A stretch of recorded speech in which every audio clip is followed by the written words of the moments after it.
Lockdown से पहले गीता के घर का नजारा कुछ ऐसा था कि रोहन ऑफिस जाता था और शिविन स्कूल। जिनके घर से जाने के बाद गीता काम खत्म करके बाकी समय आराम करती थी।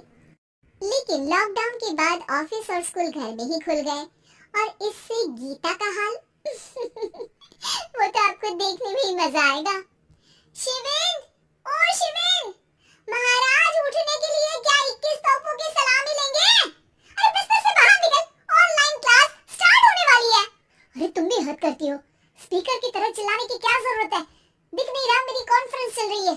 अब कैमरा और स्पीकर ऑन कर रहा हूँ, मुझे कोई शोर नहीं चाहिए। इस पर जैसे ही रोहन लैपटॉप का कैमरा और स्पीकर ऑन करता है तभी कुकर की सीटी बजती है। करा लो अभी से चुप। लॉकडाउन नहीं हुआ, मेरी मौत का फरमान जारी हो गया। दोनों बाप बेटे ने नाक पे दम किया हुआ है। ऐसा बोलकर गीता वहां से शिविन के कमरे में पहुंच जाती है, जहां शिविन अभी भी सो रहा होता है। ओ आरसी, अब अगर 5 मिनट में नहीं उठाना तो आज तेरा गेम और यूट्यूब कैंसिल। माँ की बात सुनकर शिविन बिना 1 मिनट गवाए उठ खड़ा होता है। उठ गया, अभी नहाकर भी आता हूँ। ये नाटक कहीं और, मुंह पर गीला कपड़ा मार और पढ़ने बैठ। शिविन की ऑनलाइन क्लास स्टार्ट हो जाती है, जिस पर गीता उसे वहां बिठाकर रसोई में चली जाती है। थोड़ी देर में उसे कमरे से कुछ आवाज सुनाई देती है, जिसे सुनकर वो कमरे में वापस आती है। हाय राम, तुझे क्लास अटेंड करने के लिए बोला था, कैमरा ऑफ करके बिस्तर पर नाचने के लिए नहीं बोला था।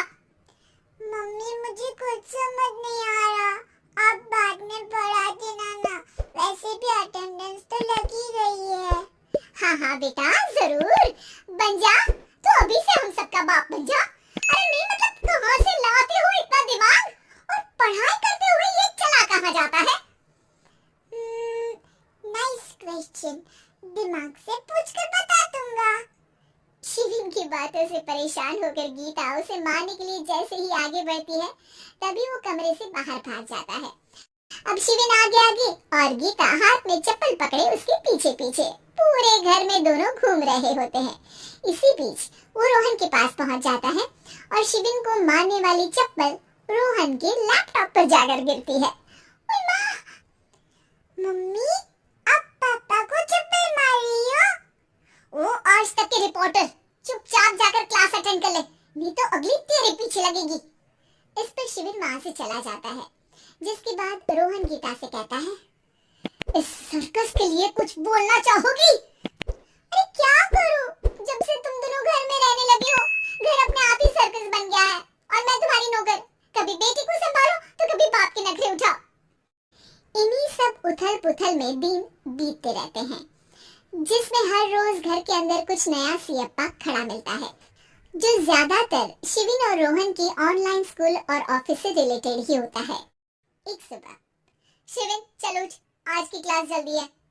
कैमरा ऑफ करके आप अटेंड कर लो। अरे ऐसे छितर पड़ेंगे दादी नानी सब एक साथ याद आ जाएंगी। गीता की लाख मशक्कतों के बाद क्लास तो खत्म हो जाती है, लेकिन उसके बाद शिविन फोन इस्तेमाल करते हुए इंस्टाग्राम रील बनाने लगता है। रसोड़े में कौन था? तुम थी, मैं थी, कौन था? हाँ मैं गरीब हूँ। अरे ओ गरीब के बेटे, आजा, मैं बनाती हूँ तुझे गरीब। मैं बताती हूँ रसोड़ी में कौन था। पढ़ाई करने बोलो तो इनकी माँ मर जाती है और ये पागलपंतियाँ जितनी मर्जी करा लो।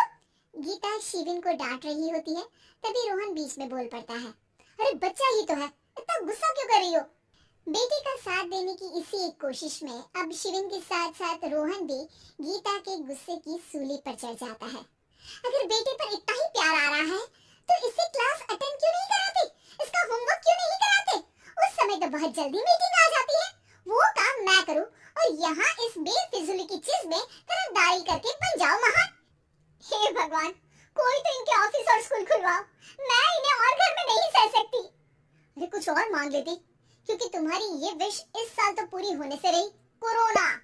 हाय नास बेटे ने जिंदगी ही बर्बाद कर दी। खाए कोई पचाए कोई, कल मुझे चुन कर सबको मेरी बद्दुआ लगेगी। उन्होंने दुनिया का और इन बाप बेटे दोनों ने मेरा जीना मुश्किल कर दिया। गीता वहां से चली जाती है, जिसके बाद रोहन शिविन से कहता है, अरे तुम्हारी मम्मी इतनी भड़की हुई क्यों है? आपकी वजह से पूरा समय घर में रहते हो और उस पर कोई काम कराने की जगह बस ऑर्डर देते रहते हो। अच्छा बेटे, सारा इल्जाम मुझ पर?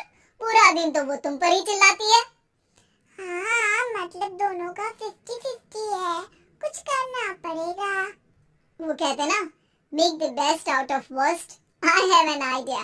वैसे तुम्हारी माँ सही कहती है, बहुत जुबान चलाने लगे हो, कम बोला करो।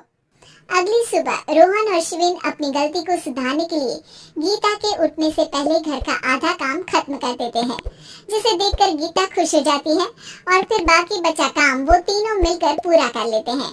जिसके बाद अब वो सब मिल बांट कर हर काम में एक दूसरे की मदद करते हुए लॉकडाउन का मजा लेने लगते हैं।